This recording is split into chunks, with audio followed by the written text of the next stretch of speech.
नमस्कार साथियों, जैसा है कि आपको पहले ही बता रखा था कि आज हम क्लास जो लेकर आएंगे वो थोड़ी सी लेट होने वाली है। क्योंकि लेट इसलिए हो रही है, हमने आपको बताया था कि चीज़ें जो होती हैं थोड़ा सा डिस्टर्ब हो जाती हैं, टेक्निकल प्रॉब्लम आ जाती है कभी कभी। ठीक है, तो हमारी जो 6 क्लास है आज की, उसमें हम लोग कौन सा टॉपिक पढ़ेंगे बहुत अच्छे से, हमारा परिवार होगा। कौन सा टॉपिक होगा? परिवार, या फिर बोल सकते हैं फैमिली। देखो, इसके साथ एक टॉपिक तो और जुड़ा हुआ होता है जो मित्र होता है। क्या होता है? मित्र। लेकिन मित्र से क्वेश्चन बनते ही नहीं है, इसलिए हम लोग आपके लिए क्या पढ़ाएंगे? केवल और केवल फैमिली ही पढ़ाएंगे। तो हम लोग फैमिली के बारे में जानते हैं। ठीक है, चलो देखो, हम लोग यहाँ पर क्या सबसे पहले ये देखेंगे कि जो परिवार शब्द है, अर्थात हम बोल सकते हैं जो फैमिली है, इसकी उत्पत्ति किस शब्द से हुई थी? तो इसकी उत्पत्ति जो हुई थी वो लैटिन भाषा की एक शब्द था, फैमुलस। क्या था? फैमुलस। ठीक है, तो ध्यान रखना आप, जो फैमुलस शब्द था, इस शब्द से किसकी उत्पत्ति हुई थी? हमारे परिवार शब्द की उत्पत्ति हुई थी। ये शब्द किसका होता है? ये लैटिन भाषा का शब्द है। किसका है? लैटिन भाषा का एक शब्द है ये, आप ध्यान रखना। जिसे हम फैमुलस कहते हैं। आप कहेंगे सर इसका अर्थ क्या होता है? तो आपको बता दें, इसका अर्थ होता है नौकर। अर्थ क्या होता है इसका? इसका अर्थ होता है नौकर। ये आप ध्यान रखना। ठीक है, तो परिवार से सबसे पहले तो यही पूछता है, बताओ किस लैटिन भाषा के किस शब्द से परिवार शब्द की उत्पत्ति हुई थी? तो आप लोग बता दोगे बहुत आराम से, जो फैमुलस शब्द है इससे इसकी उत्पत्ति हुई थी। ठीक है, अब क्या होता है, इसके बारे में पूछ लिया जाता है, क्या परिवार समाज की मूलभूत इकाई है? तो बिल्कुल सर, परिवार जो होता है समाज की एक मूलभूत इकाई होता है। ठीक है, आप यहाँ पर लिख देंगे परिवार समाज की मूलभूत इकाई है। ठीक है, आप ध्यान रखेंगे, जो परिवार होता है वो समाज की कैसी इकाई होता है? एक मूलभूत इकाई होता है। चीज़ों के लिए आप बहुत अच्छी समझ पाएंगे अगर चीज़ों में आप मन लगाकर बिल्कुल बिना डिस्टर्ब हुए पढ़ाई करेंगे। ठीक है, अब क्या होता है, यहाँ पर आपके लिए थोड़ा सा बताऊँ, चीज़ें तब ज़्यादा अच्छी बनी। एग्जाम में क्या देखा गया? एग्जाम में देखा गया कि क्वेश्चन परिवार से बन तो रहा था। मैं आज आपके लिए लगवाऊंगा, स्लाइड के साथ क्वेश्चन लगवाऊंगा, लेकिन परिवार से क्वेश्चन कैसा बन रहा था? कम से कम 10 से 12 लोगों ने क्या दी? अपनी अपनी परिभाषाएं दी। तो उन 10 से 12 लोगों में से लगभग 5 लोग ऐसे हैं, या 4 या 5 लोग हम बता सकते हैं, जिनकी परिभाषाएं एग्जाम में आती हैं और पूछा जाता है बताओ ये किसका कथन है, ये पूछ लिया जाता है। तो हम लोग क्या करेंगे, सबसे पहले कुछ परिभाषाएं देखेंगे और आपको सीमित हम परिभाषाएं लिखवाएंगे, कम से कम 4 से 5। आप उन्हीं को याद कर लेना, वहीं से क्वेश्चन बन जाता है तुम्हारा। ठीक है, तो यहाँ पर क्या है, सबसे पहले हमारे आए थे मैकाइवर और पेज। ठीक है, 2 लोग थे। कौन था? मैकाइवर और पेज। मैकाइवर और पेज ने क्या दिया था? अपनी परिभाषा दी थी। आप लिख दोगे मैकाइवर और पेज के अनुसार। ठीक है, इनने क्या दी? अपनी परिभाषा दी। इनने बताया जो परिवार होता है वो यौन संबंधों पर आधारित एक व्यवस्था होती है। परिवार क्या होता है? यौन संबंधों पर आधारित एक व्यवस्था होती है, जिसका कार्य बच्चों को जन्म देना तथा उनका पालन करना होता है। ठीक है, ये किसने बताई थी? ये बात बताई थी मैकाइवर और पेज ने। किसने बताई थी? मैकाइवर और पेज ने बताई थी। आपको हम लोग लिखवा रहे हैं। ठीक है, कि परिवार जो होता है, परिवार यौन संबंधों पर आधारित एक व्यवस्था होती है। क्या होती है? एक व्यवस्था है। ठीक है, जिसका कार्य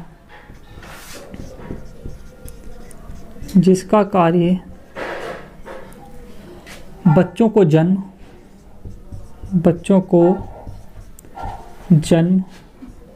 तथा पालन करना है। क्या है? पालन करना है। ये आप ध्यान रखना। ठीक है, हमारी कौन थी? मैकाइवर और पेज थे। कौन थे? मैकाइवर और पेज। मैकाइवर और पेज ने क्या बताया था? उन्होंने यही बताया था, जो परिवार होता है वो यौन संबंधों पर आधारित एक व्यवस्था होती है, जिसका कार्य क्या होता है? जिसका कार्य होता है बच्चों को जन्म तथा उनका पालन करना होता है। ठीक है, अब हम देखते हैं कि चीज़ें और किस प्रकार से अन्य लोगों ने बताई थी। ठीक है, देखो, नंबर 1 तो ये हो गए। नंबर 2 हमारी थी क्लेयर थी। कौन थी? क्लेवर। देखो, नंबर 2 यहाँ पर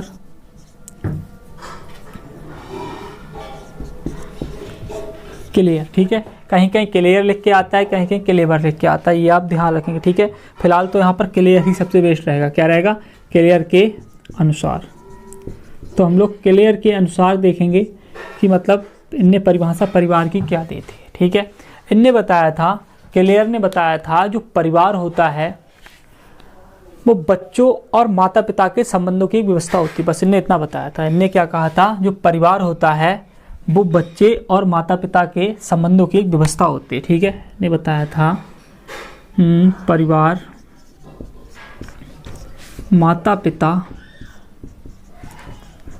माता पिता और बच्चों के बीच की एक व्यवस्था है। क्या है? एक व्यवस्था है। मतलब इन्होंने अपनी परिभाषा दी थी और इन्हें ये बता दिया था जो परिवार होता है, जो हमारी फैमिली होती है, वो माता पिता और बच्चों के मध्य जो संबंध होता है उसी को हम क्या कह देते हैं? परिवार कह देते हैं, ठीक है।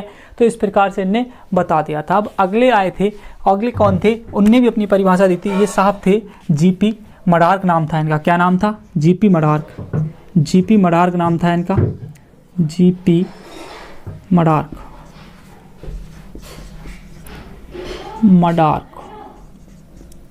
अब देखो जीपी मडार्क ने क्या किया था। जीपी मडार्क इन्होंने लगभग 250 समाज का अध्ययन किया बैठकर। कितने समाजों का?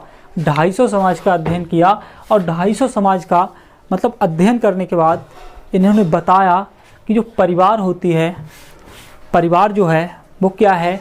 एक सार्वभौमिक है। मतलब यूनिवर्सल। क्या है? यूनिवर्सल, ठीक है। तो उन्होंने क्या बताया था? परिवार सार्वभौमिक है। क्या बताया था? परिवार सार्वभौमिक है, ठीक है। ये ध्यान रखना, सार्वभौमिक है। परिवार क्या है? परिवार सार्वभौमिक है। ये किसने बताया था? ये जीपी मडार्क ने बताया था। किसने बताया था? जीपी मडार्क ने कहा था परिवार जो होता है सार्वभौमिक होता है, ठीक है। नंबर 4 पर एक अन्य आए थे, उनने भी अपनी क्या दी थी? परिभाषा दी थी, ठीक है। तो आप लोग एक काम करो, इसका स्क्रीनशॉट ले लो, मैं ऊपर वाले के लिए हटा दे रहा हूँ। उसके बाद पहले एक काम करो, आप लोग इससे यहीं रहने दो, मैं आपको इधर लिखवा दे रहा हूँ, ठीक है। यहाँ इस तरफ लिखवा दे रहा हूँ, मेरी आ जाएगी, ठीक है। देखो, क्योंकि मुझे एक बार आपको रिवाइज करानी है अभी हाल ही है। अब आए थे नहीं थी कॉम्प्टे। कौन थे? कॉम्प्टे, ठीक है। कॉम्प्टे। तो कॉम्प्टे के अनुसार कॉम्प्टे ने क्या बताया था? कॉम्प्टे ने कहा था समाज की मूलभूत इकाई व्यक्ति नहीं बल्कि परिवार होता है। इन्होंने क्या कहा था? इन्होंने कहा था कि व्यक्ति समाज की मूलभूत इकाई नहीं होता है। क्या होता है? परिवार होता है। जो लाइन आपको हमने पहले लिखवाई थी कि परिवार समाज की मूलभूत इकाई है, इसी लाइन के लिए किसने बताया था? कॉम्प्टे ने बताया था। किसने बताया था? कॉम्प्टे ने बताया था। तो इन्होंने कहा था व्यक्ति नहीं परिवार समाज की इकाई होती है, ठीक है। ये ध्यान रखना। इन्होंने क्या कहा था? व्यक्ति नहीं परिवार समाज की इकाई है। समाज की इकाई है, ठीक है। ध्यान रखना, इन्होंने क्या कहा था? व्यक्ति नहीं परिवार समाज की इकाई है। ये किसने कहा था? ये कहा था कॉम्प्टे ने, ठीक है। अब एक अन्य है जिनका नाम है प्लेटो। बहुत फेमस रहे हैं ये। प्लेटो नाम है। प्लेटो ने क्या कहा था? प्लेटो ने कहा था कि परिवार जो होता है वो बालक की प्रथम पाठशाला होती है। ये बात आप ध्यान रखना कि परिवार से ही बच्चे का क्या शुरू हो जाता है? पाठन क्रिया शुरू हो जाती है। ध्यान रखना आप, ठीक है। इन्होंने कहा था परिवार ही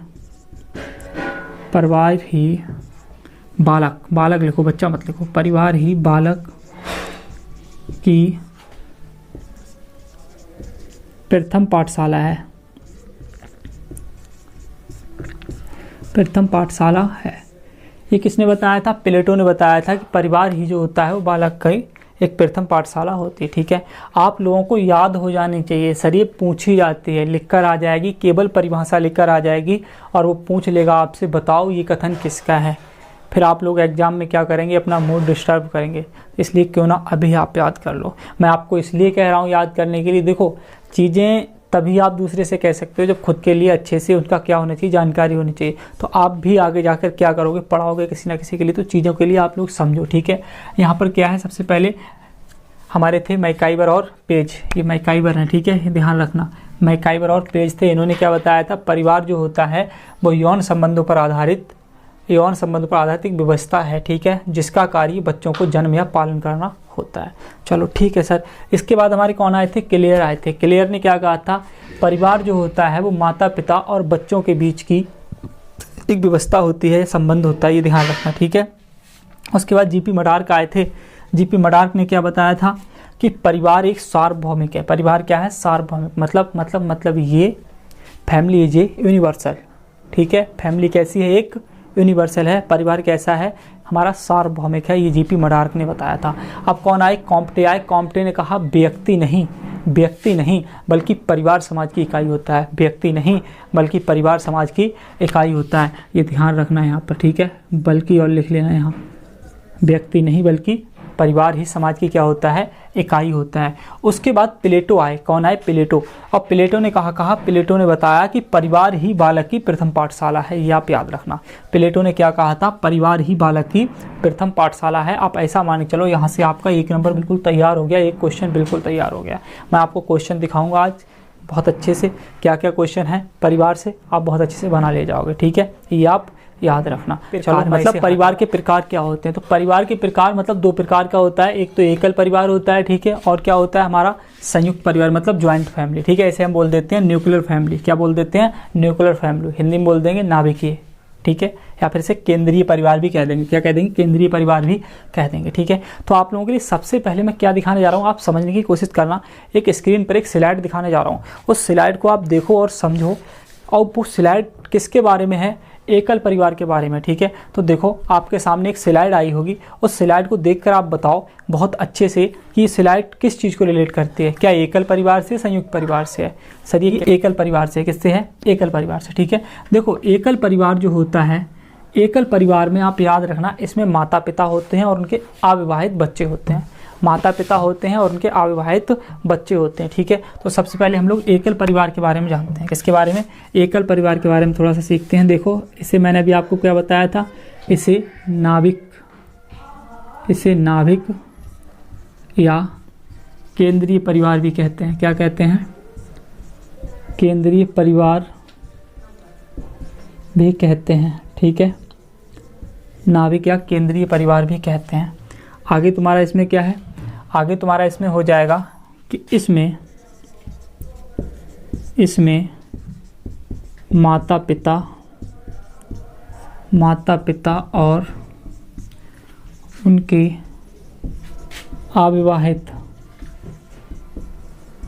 अविवाहित बच्चे रहते हैं,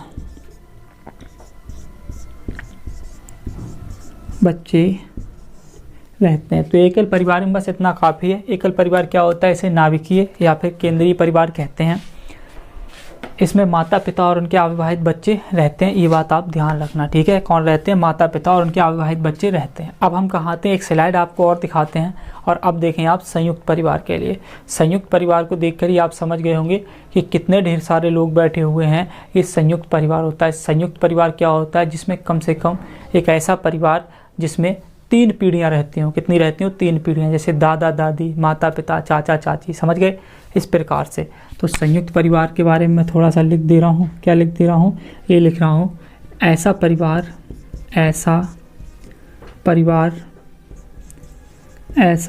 जिसमें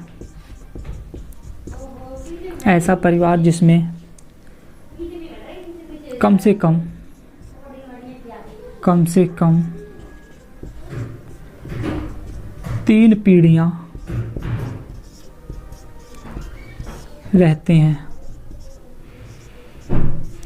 3 पीढ़ियाँ रहती हैं, ठीक है। ऐसा परिवार जिसमें कम से कम 3 पीढ़ियाँ रहती हैं, कैसा परिवार कहलाता है, हमारा संयुक्त परिवार कहलाता है, ठीक है। एग्जाम्पल के थ्रू आप क्या ले लोगे, एग्जाम्पल के थ्रू आप ले लोगे, तुम्हारा आ जाएगा यहाँ पर, जैसे दादा दादी, क्या आ जाएगा, दादा दादी आ जाएंगे, ठीक है। और तुम्हारे क्या आ जाएंगे, माता पिता आ जाएंगे, क्या आ जाएंगे, माता पिता, ठीक है।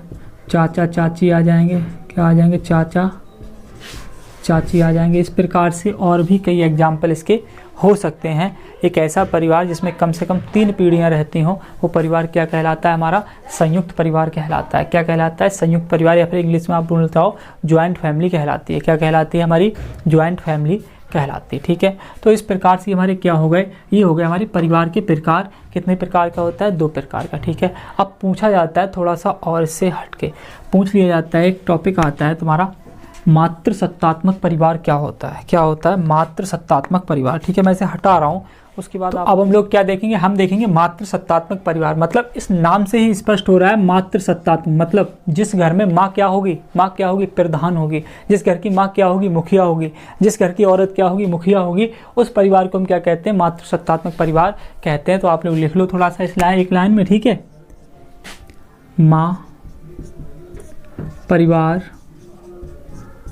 की मुखिया होती है। ठीक है, मुखिया या प्रधान होती है, प्रधान होती है। तो ध्यान रखना, एक ऐसा परिवार जिस परिवार में माँ क्या होती है? परिवार की मुखिया होती है, उस परिवार को हम क्या कहते हैं? मातृसत्तात्मक परिवार कहते हैं। देखो क्या है, पीछे एक क्वेश्चन आया था तुम्हारा, क्वेश्चन था वह परिवार कौन सी कैटेगरी को बिलोंग करता है जिसमें पति अपनी पत्नी के घर रहता है जाके? तो ध्यान रखना, जिस सिचुएशन में पति अपनी पत्नी के घर रहता है जाके, वहाँ पर कौन सा परिवार होता है? मातृसत्तात्मक परिवार होता है। मतलब क्या हुआ? मतलब ये हुआ कि उस परिवार में किसकी चल रही है? केवल और केवल लेडीज़ की चल रही है। और वो क्या किया? उसने अपने पति के लिए कहाँ ले गई? अपने घर ले गई और वहीं रख रही है जाके। ठीक है, तो इस प्रकार से ध्यान रखना आप लोग। इसी में मैं लिख दे रहा हूँ मातृसत्तात्मक परिवार में ही कि इसके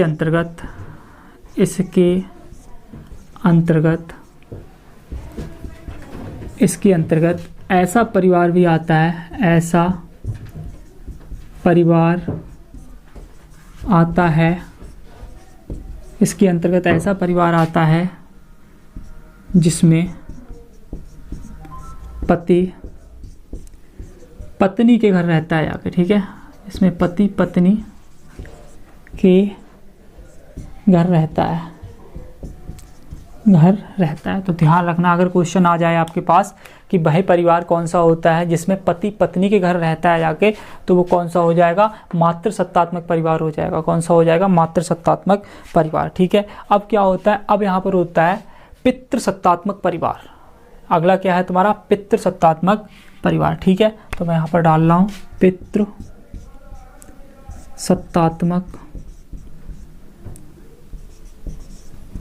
परिवार। पितृसत्तात्मक परिवार में क्या हो जाएगा? पिता परिवार का मुखिया होता है। ठीक है, ये ध्यान रखना, जो पिताजी होते हैं वो परिवार के मुखिया होते हैं। ठीक है, पिताजी परिवार के मुखिया होते हैं। ठीक है, ये आप ध्यान रखेंगे। क्या ध्यान रखेंगे? कि जो पिताजी होते हैं वो परिवार के मुखिया होते हैं। ऐसे परिवार को हम क्या कहते हैं? पितृसत्तात्मक परिवार कहते हैं। ठीक है, इस परिवार में क्या होता है? इस परिवार में जो पत्नी होती है वो पति के घर रहती है। ठीक है, इस परिवार में पत्नी पति के घर रहती है, पति के घर रहती है। ठीक है, ये आप ध्यान रखेंगे।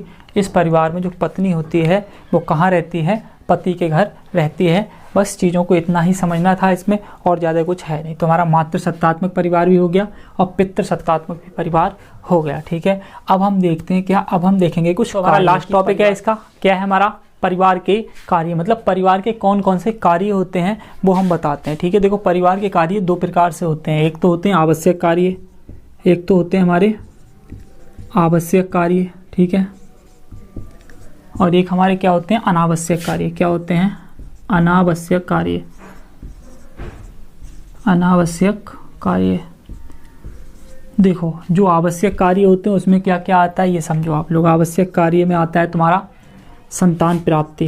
क्या आता है? संतान प्राप्ति। ठीक है, ध्यान रखेंगे आप, संतान प्राप्ति। ये आवश्यक कार्य है, संतान प्राप्ति सभी करते हैं। ठीक है, ये ध्यान रखना। आगे है हमारा संतान प्राप्ति के बाद हो जाता है हमारा सामाजिक कार्य आ जाएगा, क्या आ जाएगा, सामाजिक कार्य। लेकिन यहाँ सामाजिकरण लिखो, क्या लिखो, समाजीकरण। समाजीकरण सबका होता है, सभी समाज में जाते हैं, ठीक है, ये ध्यान रखना। आगे तुम्हारा क्या आएगा, यहाँ संतान प्राप्ति हो गई, समाजीकरण हो गया, घर का प्रावधान, घर का प्रावधान भी सभी करते हैं। ये वो चीज़ें हैं जो आवश्यक ही आवश्यक होती हैं, घर का प्रावधान, ठीक है। तो ध्यान रखेंगे आप लोग, मतलब आवश्यक कार्य में क्या आ जाता है, प्रत्येक परिवार को संतान की आवश्यकता होती है, तो प्रत्येक परिवार संतान की उत्पत्ति करता है, ठीक है, ठीक है। आगे क्या है, समाजीकरण भी होता है सभी का, और घर का प्रावधान भी प्रत्येक परिवार करता है। ये तो हो गए आवश्यक कार्य। अब हम देखते हैं अनावश्यक कार्य। अनावश्यक कार्य में क्या आ जाएगा, सबसे पहले यहाँ आ जाएगा शैक्षिक कार्य। शैक्षिक कार्य, शैक्षिक कार्य। आप कहोगे सर शैक्षिक कार्य अनावश्यक क्यों है? सर अनावश्यक इसलिए है, ये शैक्षिक कार्य इसलिए अनावश्यक में रखा जाता है क्योंकि शैक्षिक कार्य सभी नहीं कर सकते हैं। अगर सभी करते तो ये आवश्यक में आ जाता। कुछ लोग शैक्षिक कार्य करते हैं, कुछ लोग शैक्षिक कार्य नहीं करते हैं, ठीक है। तो जरूरी नहीं है, आवश्यक नहीं, प्रत्येक व्यक्ति शैक्षिक कार्य ही करे, ठीक है। इसलिए इसे हम क्या कहते हैं, क्या कहते हैं, शैक्षिक कार्य कहते हैं। अगला आ जाएगा हमारा सामाजिक कार्य। सामाजिक कार्य, ठीक है, सामाजिक कार्य।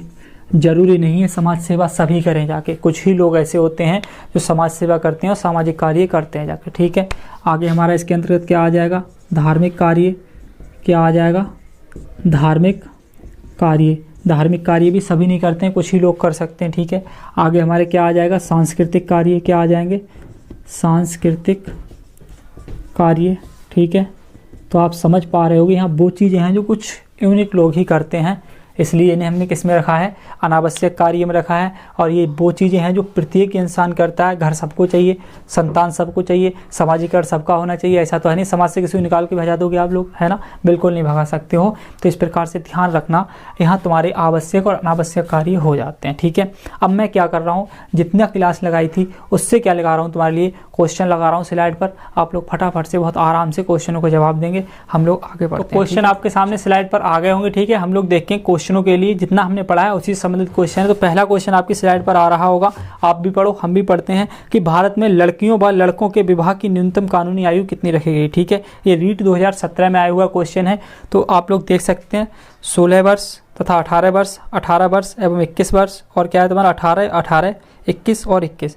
तो आप लोग सबसे पहले ध्यान रखना, जो पहली वाली दी हुई है वो लड़कियों की है, दूसरी वाली है वो लड़कों की, ठीक है। तो लड़की की उम्र कितनी होना चाहिए, 18 वर्ष होना चाहिए, और लड़के की उम्र कितनी होना चाहिए, 21 वर्ष होना चाहिए। ये आप ध्यान रखना, ठीक है, ये कानूनी आयु है, ठीक है। अगला क्वेश्चन है तुम्हारा, आपको दिख रहा होगा कि कौन सी विशेषता परिवार की नहीं है, कौन सी विशेषता परिवार की नहीं है। कम से कम 2 भिन्न लिंग वाले वयस्क साथ रहते हो, ठीक है। आगे सुनो, प्रत्येक सदस्य की आय भिन्न भिन्न जमा की जाती हो, बेसमान आवास, भोजन और समान सामाजिक क्रियाओं का उपयोग करते हो, सुरक्षा एवं बच्चों का साझा उत्तरदायित्व। आप लोग एक बात बताओ, इसमें तुम्हारा पहला ही है कि कम से कम 2 भिन्न भिन्न लिंग वाले वयस्क साथ रहते हो, तो वो तो रहते हैं, प्रत्येक परिवार में रहते हैं, ये है सही है, ठीक है। आगे है प्रत्येक सदस्य की आय भिन्न भिन्न जमा की जाती है। अब एक बात बताओ, एक परिवार में तुम रहते हो, तुम कमा के लाए अपना तुमने अलग रख लिया, दूसरा कमा के लाए उसने अपना अलग रख लिया, फिर परिवार कहाँ रहा, तो परिवार टूट गया ना। और इसमें कह रहा है अलग अलग जमा की जाती है, अलग अलग जमा नहीं की जानी चाहिए, एक साथ ही जमा की जानी चाहिए, ठीक है। ये ध्यान रखना, किसी एक के पास रखना चाहिए, घर में जो मुखिया हो उसके पास। तो यही वाला हमारा क्या हो जाएगा, गलत हो जाएगा। दूसरा ही वाला हमारा नहीं है, ठीक है, उसने कहा नहीं है, तो यही नहीं है, बकाया सब होते हैं, ठीक है। तीसरा क्वेश्चन देखते हैं हम लोग। तीसरा क्वेश्चन है, बच्चों को समाजीकरण का पहला पाठ कहाँ से प्राप्त होता है। बच्चों को समाजीकरण का पहला पाठ कहाँ से प्राप्त होता है। आपके लिए प्लेटो नामक उसने बताई थी, जो थे हमारे शिक्षा शास्त्री, ठीक है। उन्होंने क्या बताया था, प्लेटो ने कहा था कि बालक जो होता है उसके लिए परिवार ही प्रथम पाठशाला होती है, जो बालक होता है उसके लिए परिवार ही प्रथम पाठशाला होती है। तो इसमें आप देख सकते हो, इसमें उसने साफ साफ कह दिया है कि प्रथम पाठ कहाँ से प्राप्त होता है। तो नंबर 1 ऑप्शन है परिवार से, नंबर 2 विद्यालय से, सांस्कृतिक केंद्र से, और है धार्मिक केंद्र से। तो आपको प्लेटो ने बताया था परिवार से ही प्राप्त होती है, ठीक है। अगला क्वेश्चन है हमारा नंबर 4, एकल परिवार से क्या तात्पर्य है। आप लोग समझेंगे एकल परिवार, मैंने आपको पढ़ाया है, एकल परिवार पढ़ाया है आपके लिए, ठीक है, और संयुक्त परिवार भी पढ़ाया है। एकल परिवार के बारे में वो कह रहा है कि वर्ष 1950 के बाद बना परिवार के एकल परिवार कहलाता है। आगे वो कह रहा है परिवार जिसमें माता पिता एवं उनके बच्चे रहते हों एकल परिवार कहलाता है। अगला है सी, संपूर्ण परिवार जिसमें बच्चे, उनके माता पिता, दादा दादी रहते हो के एकल परिवार कहलाता है। केवल पति पत्नी रहते हो। सर आप बताओ, मैंने आपसे क्या कहा था, वही परिवार जिसमें बच्चे रहते हो, मतलब माता पिता हो और उनके अविवाहित बच्चे हो, एकल परिवार कहलाता है। मैंने क्या बताया था, माता पिता हो और उनके अविवाहित बच्चे हो, क्या कहलाता है, एकल परिवार कहलाता है। तो इसमें ऑप्शन हमारा कौन सा सही हो जाएगा, ऑप्शन बी सही हो जाएगा। ये आप ध्यान रखेंगे बहुत अच्छे से, ठीक है, बहुत अच्छे से ध्यान रखेंगे आप इस चीज़ के लिए। आगे है तुम्हारा ये क्वेश्चन जो है, ये सीटेट का क्वेश्चन है। किसका है, सीटेट का है कि कक्षा 3 के छात्रों को रमा ने सिखाया, कौन है, रमा है, वो सिखा रही है, रमा ने सिखाया कि पिता, माँ और उनके बच्चे एकल परिवार का गठन करते हैं। पिता है, माँ है और उनके बच्चे एकल परिवार का गठन करते हैं, ठीक है, पिता है, माँ है और बच्चे थे, एकल परिवार बन गया। और यदि दादा दादी एवं अन्य रिश्तेदार साथ रहते हैं, मतलब दादा दादी और अन्य रिश्तेदार भी इसी परिवार में रहते हैं, तो यह विस्तारित परिवार है। तो यह विस्तारित परिवार है। आप इसके बारे में क्या सोचते हैं, ये पूछ रहा है, ठीक है। देखो, परिवार की परिभाषा गलत है, नहीं, परिभाषा तो सही है, ठीक है। रमा अपने छात्रों के प्रति असंवेदनशील है, यहाँ से इसके कोई मतलब ही नहीं है। संवेदनशील और असंवेदनशील इसमें क्या ले आया भाई, वो तो एक अध्यापक अगर सिखा रही कक्षा में है तो ठीक है, या कोई हो सकता है कोई और हो, लेकिन सिखा रही वो तो असंवेदनशील से कोई मतलब नहीं है। शिक्षण अधिगम दृष्टिकोण समावेशी नहीं है, शिक्षण अधिगम दृष्टिकोण समावेशी नहीं है, नहीं ये नहीं होगा, ठीक है। आगे तुम्हारे परिवार की अवधारणा को इसी तरह सिखाया जाना चाहिए, बिल्कुल ये सही आया कि मतलब अगर कोई सिखा रहा है क्लास में, अगर कोई क्लास में सिखा रहा है तो इसी प्रकार से सिखाया जाना चाहिए। उसने क्या कहा, उसने कहा बेटा देखो हम तुम्हें सिखाते हैं, एक परिवार है उसमें माता पिता हैं और उनके बच्चे हैं, इन लोगों ने क्या किया, एकल परिवार का गठन कर लिया है, ठीक है। अब क्या हुआ है, अब अन्य रिश्तेदार, उनके दादा दादी भी वहीं पर रहने लगे आके, तो इसका मतलब ये नहीं है कि रिश्तेदार आ गए तो ये एक संयुक्त परिवार बन गया ना। परिवार का गठन तो किसने कर चुके हैं, परिवार का गठन तो पहले ही उनके बच्चे और माता पिता कर चुके हैं, ठीक है। तो इसमें डी ऑप्शन तुम्हारा बिल्कुल सही हो जाएगा। अगर वीडियो पसंद आई हो तो वीडियो को लाइक करना और चैनल को सब्सक्राइब करना और अपने दोस्तों में शेयर करना। जय हिंद।